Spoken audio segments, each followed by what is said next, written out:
using only oak charcoal throughout the year, with a usage reaching as high as 30 tons.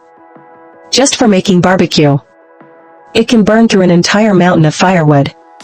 This is not a factory. It's a barbecue shop supported by manual labor, sustained by meticulously slow roasting. Piles of oak logs like small mountains outside the shop.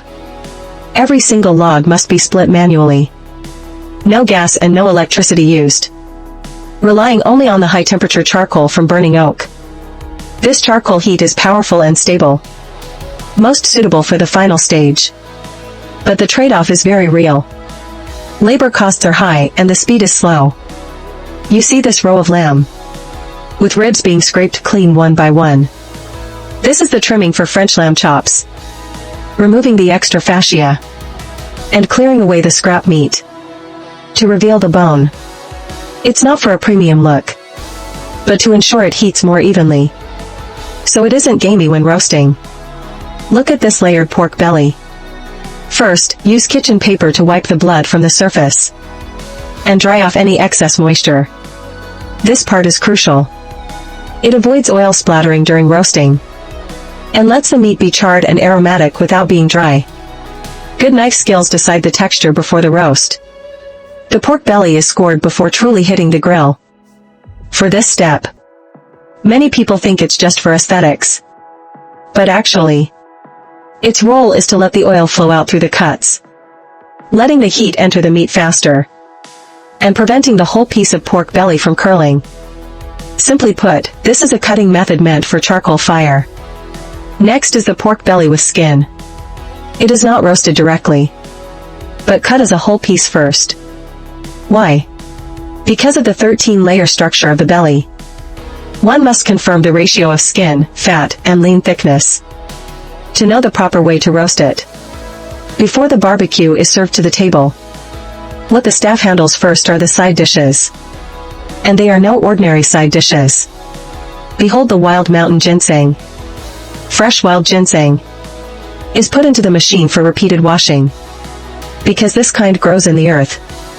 There is a lot of sediment on the surface. Washing it clean is the prerequisite for all following steps. After washing, 2 staff members began peeling it by hand. For every single root of wild ginseng, impurities on the skin must be cleaned thoroughly. This step is very slow, but it ensures a refreshing mouthfeel that is neither bitter nor astringent. Next is the seasoning for the pickled ginseng side dish. Soy sauce and minced garlic, chili powder and sugar. Add chili paste according to the ratio. Then pour in some Sprite, and then a little sesame oil. Mix all ingredients together and stir. Sweet, salty, spicy and aromatic, it's to balance the bitterness of the ginseng. The following set of sauces is specially used to marinate meat. Fruits make their appearance first. Snow pears and apples, and kiwis are all cut into small pieces. Put the cut fruit into a blender. Add soju, and then pour in cola. The alcohol is to remove any gamey smell. The sugar in the cola will form a beautiful caramelization while roasting. Meanwhile, soy sauce and water are mixed according to ratio. Then pour the freshly blended fruit puree into it. Finally, sprinkle a little pepper powder. This is the coarse sauce they use to marinate the meat. This isn't your average pork belly. It's a thick-cut version tailor-made for oak charcoal fire. The fat provides the aroma, while the lean meat provides the tenderness. A piece of meat is already halfway to victory before the grill. The cut pork belly does not go directly onto the fire, but is first sent into the fruit meat marinade. Fruit enzymes are responsible for softening the meat. Carbonated drinks let the sauce penetrate more easily.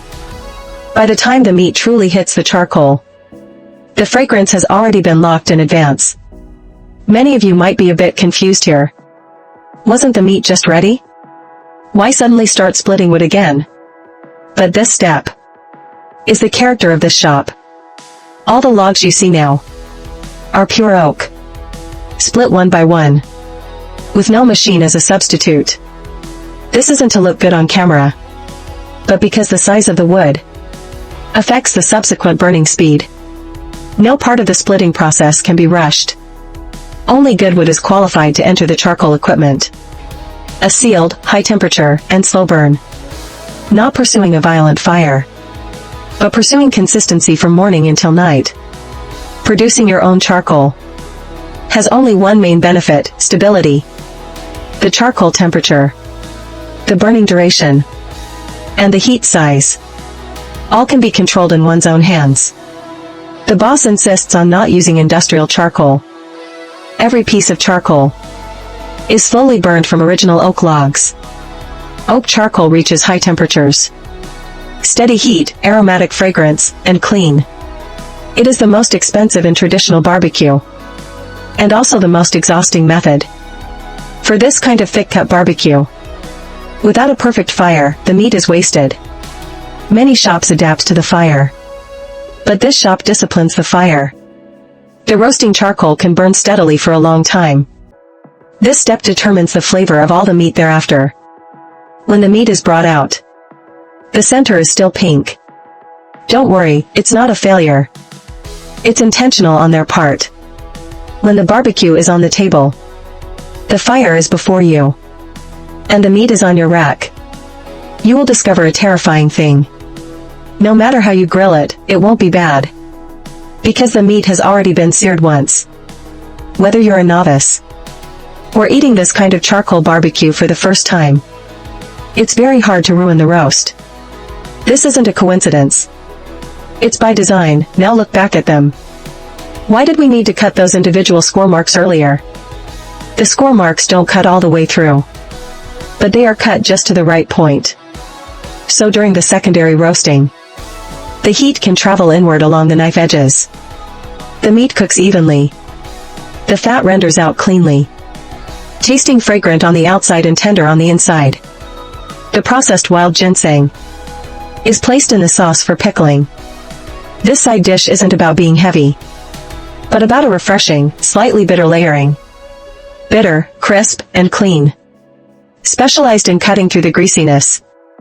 This is a Korean barbecue shop, commonly serving the stone pot soft tofu soup, a classic appetizer soup to pair with the meat. This bucket isn't just for randomly holding charcoal. It is our charcoal roasting energy supply station. Light the charcoal first until it's glowing thoroughly, to accumulate a stable high temperature and prevent charcoal sparks from splattering. The soul of Korean barbecue is half in the meat and half in this table of side dishes. Tofu soup is usually paired with multigrain rice to eat together. Now the fire is before you, and the meat is on your tongs. You can roast slowly. There's no need to be nervous. They haven't told you the correct way to eat. They've simply removed all the incorrect possibilities in advance.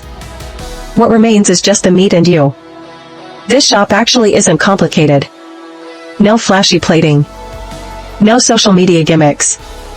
It's just doing things one loves, and doing basic things with enough sincerity. Every bite you take is not a spontaneous performance. It's been brought before you step by step from the wood. If you like the happiness of devouring meat, hurry and like and save. Follow me. Next time I'll take you to discover even better hidden barbecue methods, guaranteed to leave you deeply satisfied. Remember to drop your location in the comments. I'll go find something delicious under your building.